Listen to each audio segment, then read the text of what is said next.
Well, hello, Ultra Racing fans, and welcome back to the Ultra Race Report's coverage of the 2014 HooDoo 500. I'm Jarek Wilhelmsen. Today, as we moved into the afternoon, riders were rewarded with spectacular views. But first, we need to check back in with the stage race. Panguitch, Utah. The stage race continues as the two frontrunners arrive together and are still sharing first place. The strategy has been to support each other. You know, when I saw you guys yesterday, you were just hugging each other's wheels. I mean, you were neck and neck the entire. Have you been like that the entire time? Pretty much. Yeah. Yeah, it's been great because you go through those low points, and having a wheel there really helps keep you focused in the moment. He takes the flats and I take the climbs.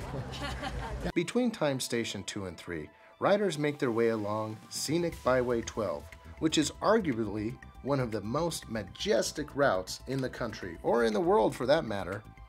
The scenic beauty reinvigorated the riders, and some even got a little philosophical.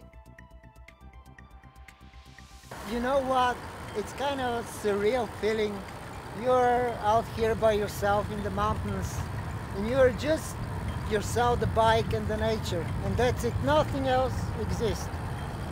And you leave everything behind, the city world and all the people, it's like you're alone and you're one with everything. That's why I like to ride ultra distance. That's my passion. You can even say they became one with nature. I mean, when is the last time a woman growled at you? In the middle of this beautiful country is Time Station 3 in Escalante. Time Station Captain Brian Bowling showed me the check-in list. It had the riders who have been rewarded with a daytime view of this area. After Time Station 3, we began the transition into evening, and we continued through Bryce Canyon and Dixie Forest. The riders faced steep climbs and cold weather. We passed several riders and teams towards the front of the race field, like Team Grizz. We also passed Paul Spencer. Janet Christensen was holding strong in the Voyager division. Okay, now you're going to do the famous dust mask.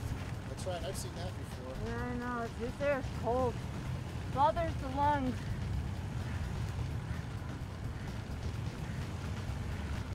Team Smiling Coyote was also dealing with the hills and the cold. We came up to Jared Fisher, who decided to do the HooDoo just a few days ago. He seemed unfazed.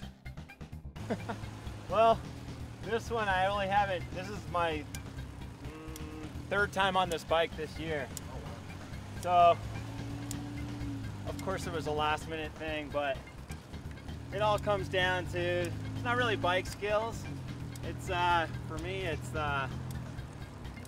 just about being able, how long you can suffer for. And we finally caught David Haase at Time Station 4. Dave is holding a commanding lead in the Voyager division, but was having some breathing problems.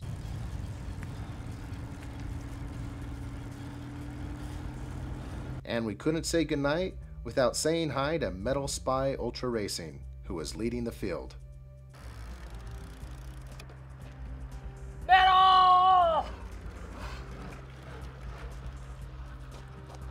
Well, it was a very cool evening, and we finally made it here to Time Station 5 in Panguitch.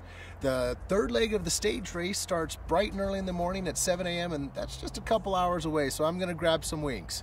Good night, race fans. This presentation was brought to you by Zoetic Photography. International award-winning California photographer John Wilhelmsen specializes in portraiture, fine art, and compositions. Learn more at www.zoeticimagery.com.